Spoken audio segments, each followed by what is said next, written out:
Hi guys, thanks for tuning in to another episode of Nuggets News. In tonight's episode, we're very lucky to have a special guest on, and that's Professor Steve Keen. So, welcome, Steve.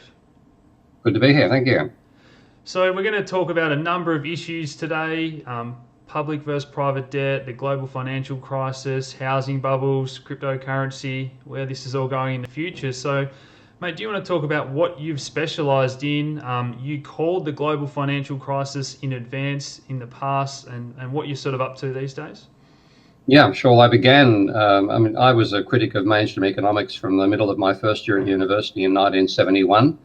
That gives me fairly long in the tooth on that front. Yeah. And the reason is that economic theory is very seductive. It gives you a theory about how the world operates. It's like, you're into the secret operation of the most complex system on the planet. And it both makes you feel like you're part of the cognoscenti, but it also makes you think that you've got to be a zealot who goes about reforming the real world, which doesn't quite conform to the model of the cognoscenti. And I was avidly and believed all that stuff, supply and demand analysis, equilibrium, etc., with two little holes in my logic. And one was that I'd learnt differential equations at school, and I was expecting to be using differential equations in my mathematics at university. I thought it was just school textbooks that had intersecting, simultaneous equations. And I got there and there was no sign of them, which was for me a bit of a worrying point. And then halfway through first year, I had a brilliant first year lecturer called Frank Stillwell, who's just in recent years retired. He's now emeritus professor of political economy at Sydney University. And he'd become a critic while writing his own PhD. I think he was 28 when he gave me these lectures. And in one of the lectures he pointed out was called the theory of the second best. And that's something which got the Nobel Prize for the person who invented the concept. But like a lot of Nobel Prizes in economics, you get a prize for adding the curly bit to the core theory, and the core theory then goes on without changing. And Lancaster's point was that if you take the ideal in the economic theory was supply equals demand in all markets. But if you have a theory of monopoly, it doesn't meet where supply equals demand. It's where marginal revenue equals demand. And in another market, if you have a monopoly buyer, it's where marginal cost equals they call marginal supply price. Which now, what Lancaster showed in the example that Frank gave in the lecture was, what if you're starting with a situation where there's effectively oligopolistic or monopoly firms hiring the workers who are being wages are being set by a trade union. Now, the basic theory made you anti-trade unions, anti-monopoly. You'd try to get rid of them both.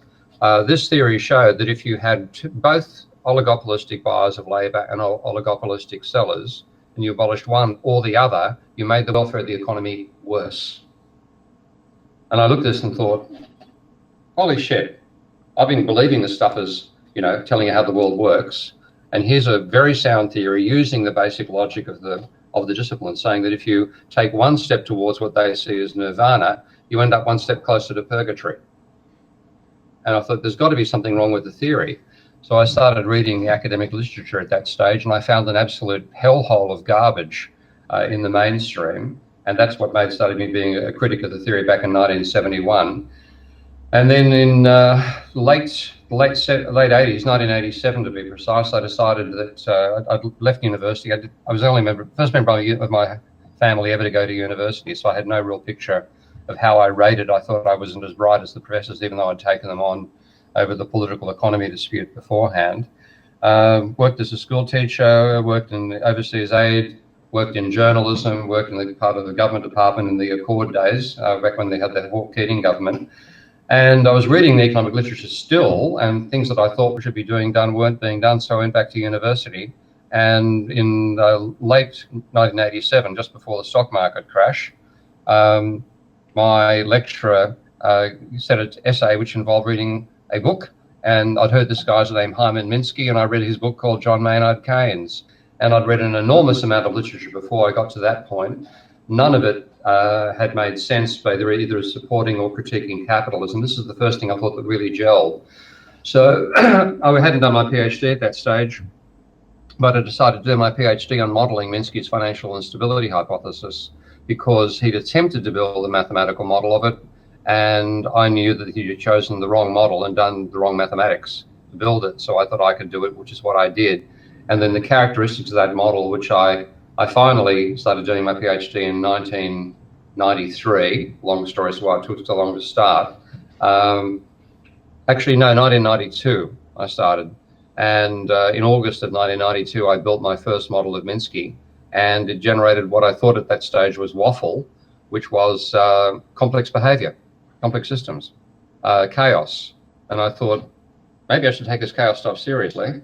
And then I dived in and ended up specializing in complex systems. But the nature of that model, that I first simulated it in early August 1992, and its behavior was so peculiar that I thought, well, this, it's an amazing little model. It won't actually happen, but it's a remarkable model. And then the two things the model predicted happened. One was that there'd be a crisis ultimately, but the crisis would be preceded by a period of an apparent moderation. So that was my theoretical backing. And then in 2005, another long story in the meantime, but I was asked to do an expert witness case on predatory lending in New South Wales. And as part of it, I wrote a throwaway line about how private debt to GDP ratio has been rising exponentially. And I knew I couldn't rely upon hyperbole, so I thought I'd better check the data. It won't quite be exponential, but it'll be something, rising. I'll have to change the word. I plotted the data, and it fitted an exponential function with a correlation coefficient of 0.9912. And I thought two things. First of all, I don't have to change the word exponential. It's completely justified. This is the increase of the ratio of debt to GDP, not the actual level of debt, which is, of course, rising faster than GDP anyway. But it also meant that there's going to be a crisis, and somebody has to warn about it. At least in Australia, I was that someone. And I'd been harassed by a few journalists, including a particular guy called Stephen Long from the ABC, to come on board and make comments about private debt, because they were seeing all this stuff on the mortgage market. And I said, I can't comment. I don't know enough about it. I rang up Stephen the next morning and said, I'm on the air. Let's start talking about it. So that was about December 18, 2005. Yeah. So in your opinion, it's the build-up of private debt that leads to these financial crises more so than public debt, government debt? Do you want to talk about that a little bit? Yeah, government debt is like a Band-Aid. Blaming government debt for crises is like saying putting a Band-Aid on your arm makes your arm fall off. It's the symptom of the crisis. And if you look at the data, and I'm looking at the Australian data right now, for example, and this is on my website, I've got a website called Prof. Steve Keen. If people go there, one of the links is crisis, and then below that you'll find data. And it's one of my supporters very kindly structured it for me, so you click straight on the Australian data. If you go to take a look at the Australian government and private debt levels, you'll see that from 1996 until 2009, the level of government debt was falling from about 38% of GDP to about 10% of GDP. And then it's risen from 10% to 40%, which is where they're in panic mode. Now, of course, this is itself is about 1/3 the level of any other country's government debt, so panic. But the private debt level, which they completely ignored, my data when I first plotted it went back to 1965, but looking at the data from 1980, private debt began at 78% of GDP, and by the time the global financial crisis hit, it was 190% of GDP, according to the Bank of International Settlements data. The data keeps on being redefined, so I'm just using their data set these days. So they're panicking about a level of debt that began began rising about a year after the crisis from about 10% of GDP and is now 40%, and they completely ignore the level of debt that began, let's take when government debt started to fall. Government debt started falling from 1994. Private debt then was 110% of GDP. Government debt's down to 10% by the time the crisis hits. Well, that stayed private debt is 190. And the reason Australia avoided a crisis was it just kept on borrowing, and private debt in Australia has now peaked at about 210% of GDP. So all the arguments you hear between the politicians and in the news is about levels of government debt and all that sort of thing, how it's unsustainable.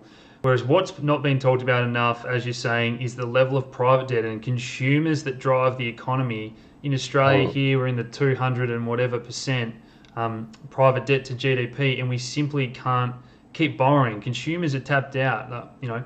Mortgages, car debt, student loans. We simply can't keep borrowing from the future and that's what is going to lead to the next crisis. Is that right? What I'm sort of That's leading pretty to? much it. I mean, and just to give you an idea of this has all happened right under the noses of the economists, because the Reserve Bank was publishing this data.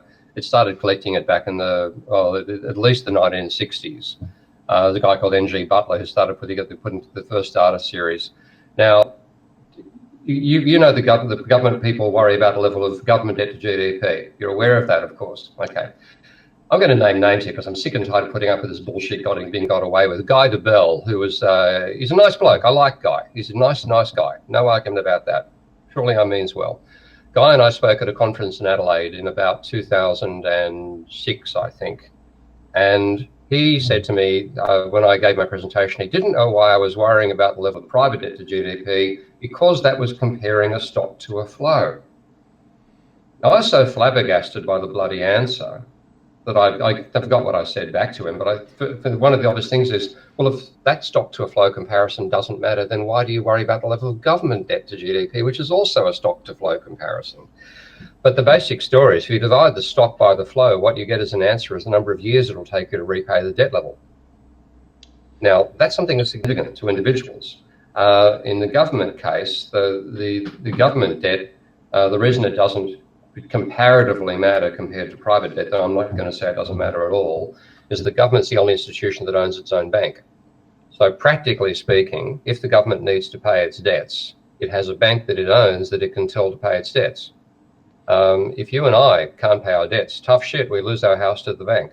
Yeah. And that's part of the logic. The real reason it all matters, and this has taken me many years to work out the logic and the mathematics behind it, but fundamentally, the reason conventional economists ignore private debt is they think that private debt is like a transaction between individuals, a bit like sex in your own bedroom. Government shouldn't worry about it. And secondly, they also think that if I borrow money from you, then my spending power goes up, yours goes down. It's like a seesaw. And then if I pay you back, same story. It's just who's up, who's down. The overall effect is zero. But what's actually going on is banks don't lend money. They create debt and they create money at the same time. And I call that bank-originated debt, money and debt, otherwise known as BOMD. So rather than being a swap between one person's spending account and another person's spending account, which is the way the mainstream thinks about it, it's creation of a bank asset on one side, creation of a bank liability, which is the current dominant form of money, on the other. And that is done not because you enjoy being in debt to the bank. It's not like you're buying a Netflix subscription or something like that. It's because you want to buy something off somebody else. So the money you borrow and spend, I call the annual change in debt credit. So debt is dollars and credit is dollars per year. And the change in debt is a significant component of aggregate demand. So the economy adjusts to the level of aggregate demand. We live in demand-driven and demand-constrained economies. And so if your demand includes, say, 20% of demand 20% equivalent of GDP demand coming from credit, where that's spent on both goods and services and assets, then if that suddenly disappears, you have effectively a 20% fall in demand. And that's what was going to bring the global financial crisis on, which happened in the rest of the world. Australia managed to prevent it because the government dived in and rescued the bubble. So there's a couple of things to talk about there, I think. So these countries that are imposing austerity, like Greece and that sort of thing, are effectively trying to pay down that government debt, saying that this is getting out of control. But in doing so, they're actually shrinking their economy to make it even harder to grow and expand the actual economy for everyday individuals. And then we have these other extremes in developed countries. The central bank, like if I had told you that the Swiss National Bank is going to own billions of dollars of Apple shares, or the Bank of Japan is going to own 75% of the ETFs in that country, do you want to talk about how this has just gone further than we could have imagined, what central banks have done? Yeah, I mean, this is really a case if you don't want to have people who don't know how a ship sails to be in control of the steering wheel. And fundamentally, that's what we've got, because comes back to my whole critique of economic theory. People who believe it and who glance over the flaws that I identified as an undergraduate student start believing this crap. And giving an example of the type of belief once, I was giving a a paper at the American Western Economic Association. It was actually held in Brisbane this particular year. And there was a young Turk type neoclassical. I went to his presentation and thought, he'll be fun if he comes to mine. Well, he duly was. He sat in the front row looking more and more horrified, and finally couldn't constrain himself and burst out, "But you're assuming everybody's idiots." And I said, "Well, did you see the financial crisis coming?" And he said, "No." And I said, "On that basis, on your own definition, you're an idiot. Why shouldn't I model the economy being built on people like you?" And he was a bit speechless and followed me out of the room afterwards and finally called out towards me, because I just gave up talking to him. I know what these types are like. He called out to me and said, "We've got to make some simplifying assumptions." And I replied back, "Mate, you've got to know the difference between a simplifying assumption and a fantasy." And unfortunately, the economics is built on a whole set of fantasies. I've now completely lost the point of your question. So let's start it again. That's a bit of a background I was trying to lead to. You're right, mate. So yeah, I'm getting the Fed's balance sheet. It's sort of a hand the baton round with these different central banks debasing currency. Yeah. You had a guy like that in charge of central banks. I mean, fundamentally, this young Turk that I was talking to was typical of any central bankers. And the thing that used to happen is that if you get a PhD and you didn't quite get a good enough one, or you didn't finish it, you'd end up working for a central bank or a treasury rather than a university department. And you'd accept that the university department had the real geniuses there, and you got their little toy models and you built them into global models of the economy. Well, the models they first of all built back when I was studying, what they called ISLM models, investment, savings, liquidity, money models. And then they decided that they didn't like those. They threw them in and created what they call computable general equilibrium models. And then they didn't like that either. And so in the mid-1980s, or late 1970s, mid-1980s, they began creating what they call DSGE. First of all, real business cycle models, RBC, and then finally DSG models, dynamic stochastic general equilibrium. All of these models completely omitted the monetary system. They simply assumed you were living in a barter economy. Now, you had people believing you're in a barter economy running a monetary one. And so they had absolutely no idea that a financial crisis was coming. And when it hit them, they were in total shock. And the one thing they thought they knew was that banks need reserves to lend, and therefore when the crisis hits, let's throw reserves at the banks, and that will save them, which is what Bernanke did. So he was actually in charge of the central bank, of the Reserve Bank, as the crisis hit, of course. And before it hit the level of, if you looked at the level of reserves in banks compared to GDP, it was slowly declining over time. He just hit the massive accelerator. It went from something in the order of like a couple of $100 billion to a few trillion in a matter of months. And to do that, they were first of all buying government debt off the financial sector, because they always buy and sell in what they call open market operations. Then they went enough of those, they started buying mortgage-backed securities. Then they started buying corporate bonds and so on, high-rated corporate bonds. I don't know if they actually bought shares directly, but their balance sheets have increased by something like a factor of 100. And what they are doing, and this is the case with the American central bank until they start unwinding QE, in the American case, they were buying $1 trillion worth of bonds per year off the financial sector. Now, what that means is they're on the buy side for bonds to the tune of all the open market operations are normally supposed to reach balance. They're declaring we're going to be on the buy side, no matter how many you want to sell, we're going to be on this buy side to the tune of $1 trillion. So our stock's going to rise by $1 trillion a year. That meant a $1 trillion injection into mainly banks in America, but also I think, I'm not certain which countries didn't use non-banks as non-bank financial institutions as places they buy the money off in QE.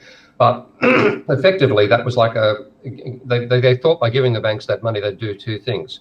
First of all, they'd drive down interest rates right across the spectrum.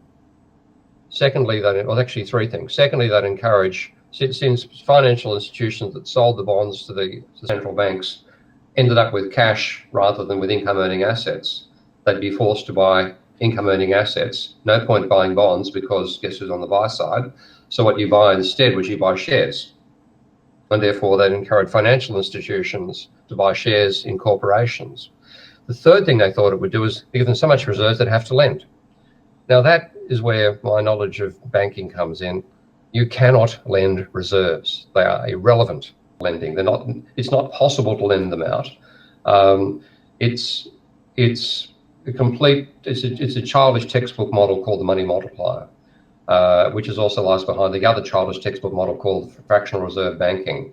And what pisses me off is you have on one side one bunch think they're using it to manage the economy. On another side, a whole bunch of Austrians who think they want to abolish this form of fraud. It doesn't exist. One's trying to manipulate and the other's trying to abolish something that doesn't exist. And what they've done in the process is drive up asset prices dramatically. So the value of share prices around the world is fundamentally dependent upon the continuation of central banks being on the buy side, which they're now trying to unwind, and that's going to be real fun.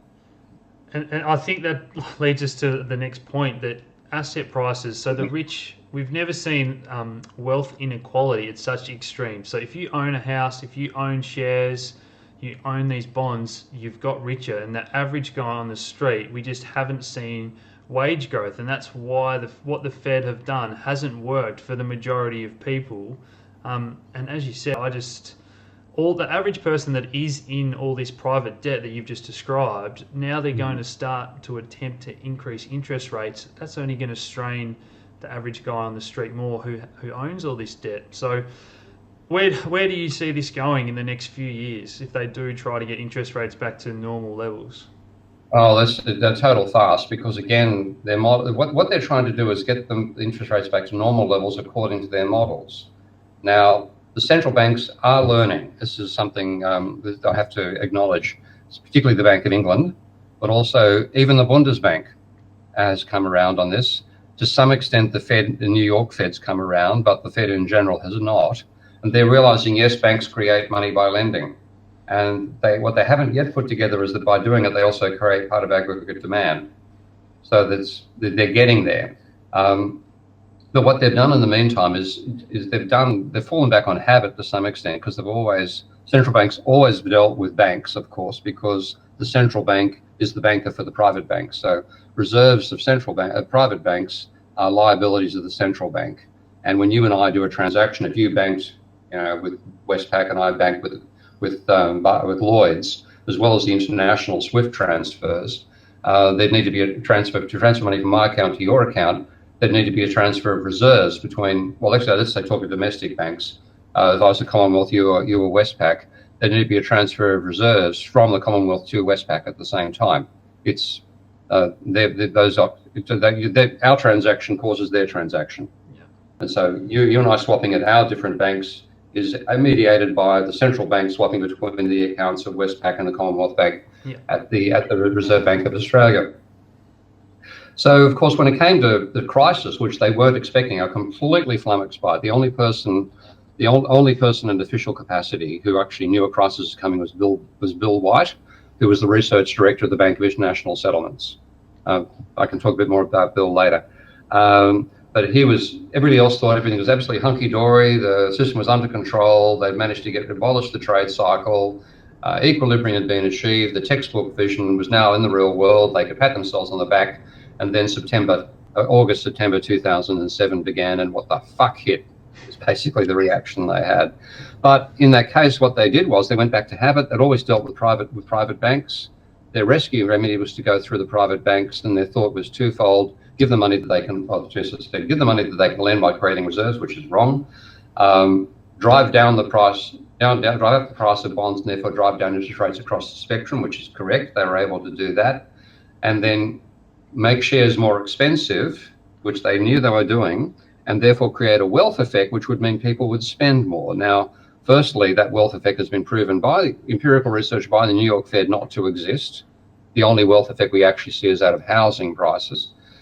So it wasn't going to happen anyway. And secondly, of course, as you say, who owns shares? It's not the man in the street. It's the man on the 35th floor. And what you've had is a dramatic increase in inequality mediated by and caused by central banks. And it's one of the, as well as having one of the biggest wealth transfers in history, and we had the whole internet and dot-com bubble and subprime bubble, which then crashed a lot of that wealth with the financial crisis. Their rescue has actually restored the inequality and amplified it, made it worse, and even made it safer, because you don't have the same volatility with government money as you have with private money. So it's been a massive increase in inequality in capitalism, and in that sense, dramatic mismanagement. Do you think the talk of universal basic income is a bit of a canary in the coal mine that, hey, what we've done hasn't worked? This has got to a point now where we're going to just have to start giving the average man on the street money because what we're doing hasn't worked? Yeah, I think that's part of it. I'm in favour for a lot of technological reasons in the long term as well. But one of the difficult things for me 10 years ago was I was arguing that we should have what I call a modern debt jubilee, use the government's money creation capability to cancel credit-based money and replace it with fiat-based money. And of course, I was arguing against all sorts of, that's moral hazard, etc., etc. Well, screw moral hazard. What's happened with what the private banks have actually done is the most dramatic transfer from the poor to the wealthy. One of the most dramatic we've seen in the history of capitalism. Yeah. And I can now, the damage you've done, you can undo by doing what I'm talking about, which is comparable to a universal basic income. Yeah, yeah.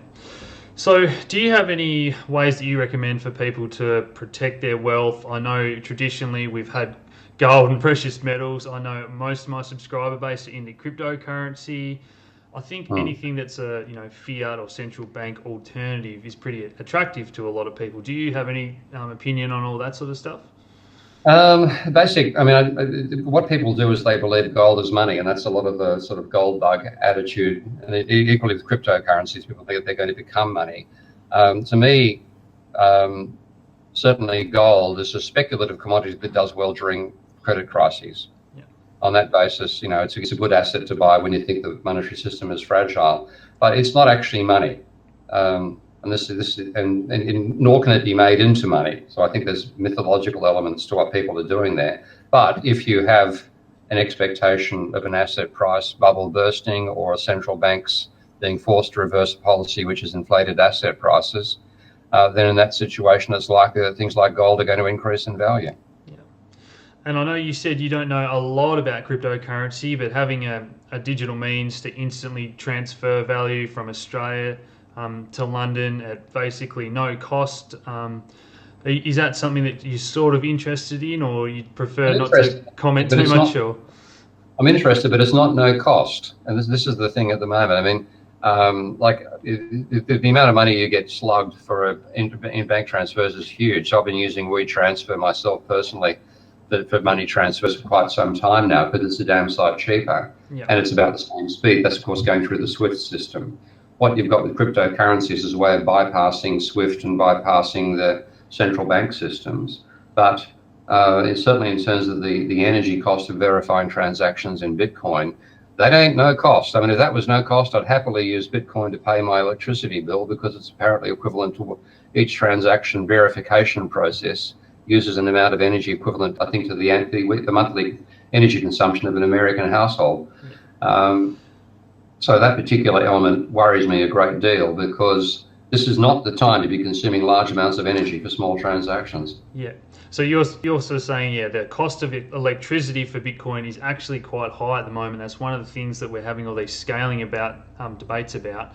There are now other cryptocurrencies that are already running on proof of stake that consume far less energy in the future. So again, it's maybe attractive options for people in the future.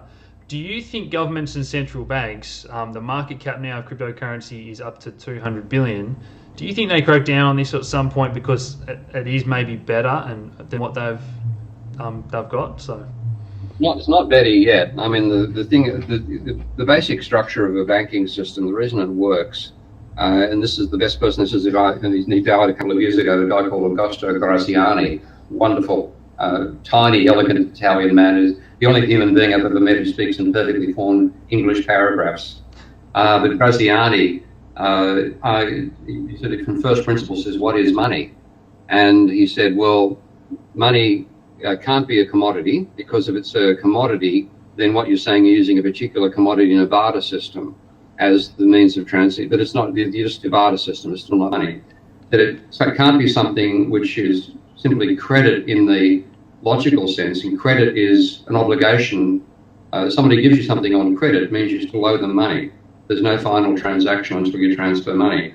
They said, and the third thing is, the money can't be something that gives the issuer an automatic right of seniorage, so you can't just use that money to go shopping. If you want to, if you want to buy the next door neighbours, you can't just basically go to your printing press, print the money, hand it over, and get the next door neighbour's house. So even banks have to make a profit to earn the money to let them get involved in large-scale financial transactions themselves. Yep. So the only way to fulfil those conditions is to have money as the promises of a trusted third agent. When you and I buy something, if I buy something off you, I transfer the obligation the bank has to me, specified by the amount of money in my deposit account, across an obligation another bank has to you. And when that's done, you hand over whatever the good is to me. If it then happens that your bank busts, you can't come back to me and ask whatever I bought off you back. It's the trusted transaction. So that's the basic idea of banking. And what you then get out of it is a triangular model.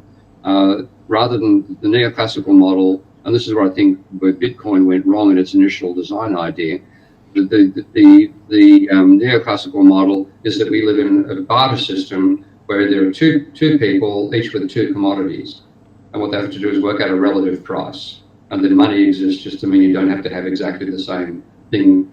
What your person you're buying of doesn't have exactly what you want to get. You can go through a third substance to avoid the double coincidence of wants. That's their definition of money.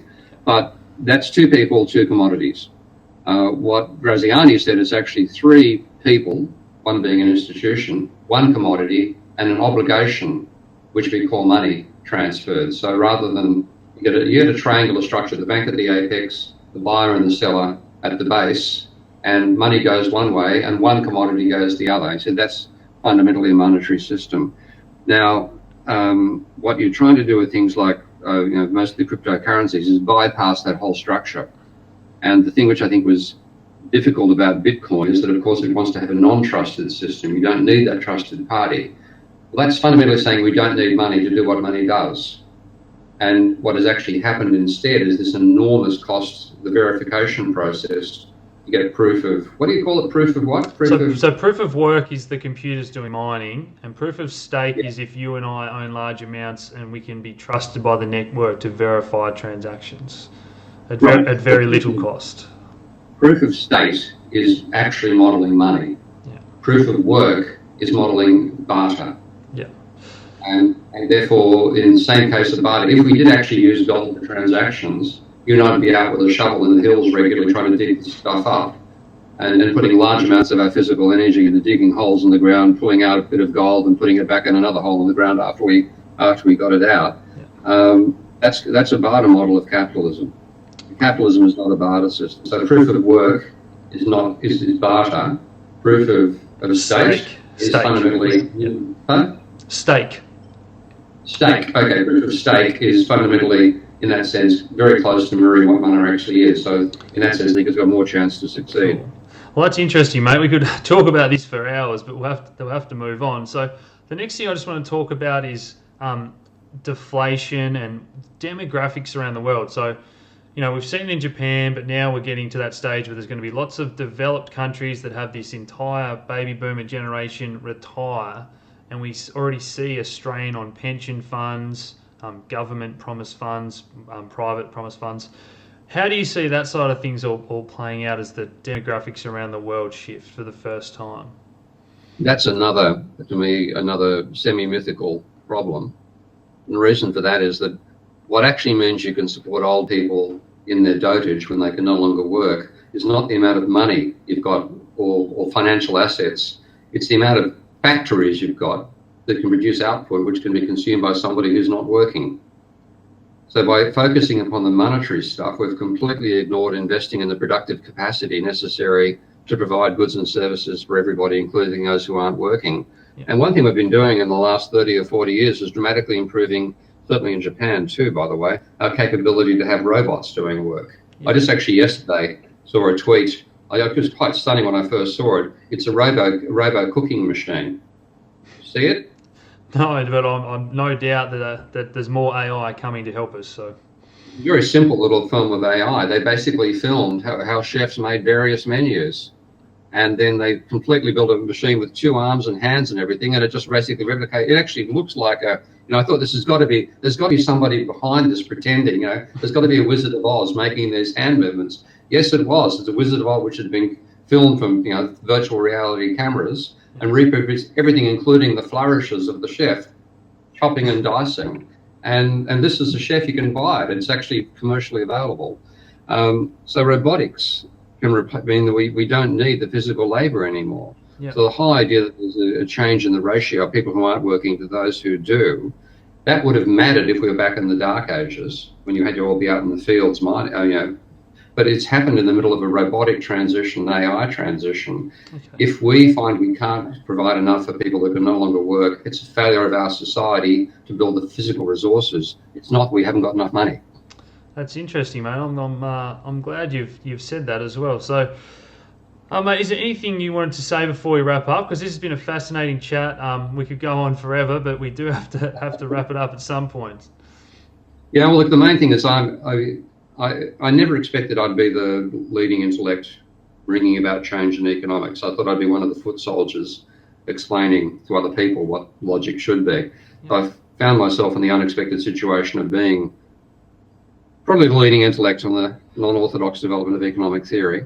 And not that I'm alone, I've got a lot of colleagues and so on, but I'm taking a leading role. And universities have been, while that's been happening, universities have gone from good places for being a rebel thinker to lousy places for being a rebel thinker. I've had enough and I'm leaving. I'm doing that next year. And thank God crowdfunding has come along, and with Patreon, I'm now on Patreon. And I can guarantee people universities will not produce the alternative thought we need. Central banks may end up doing it, but they'll take a lot longer and they'll be rather more politically constrained than I am. If people want to help me, they can chuck as little as $1 a month into my Patreon account. And the whole idea of that is let me be a public intellectual and be able to do what I'm doing and build a complete new theory of economics. And if they don't, I don't care. I'll continue doing this stuff anyway, but it would be nice to get the support.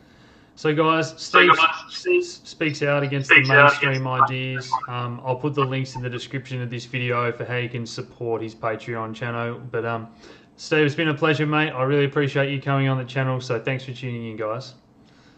Thank you. Thanks, mate.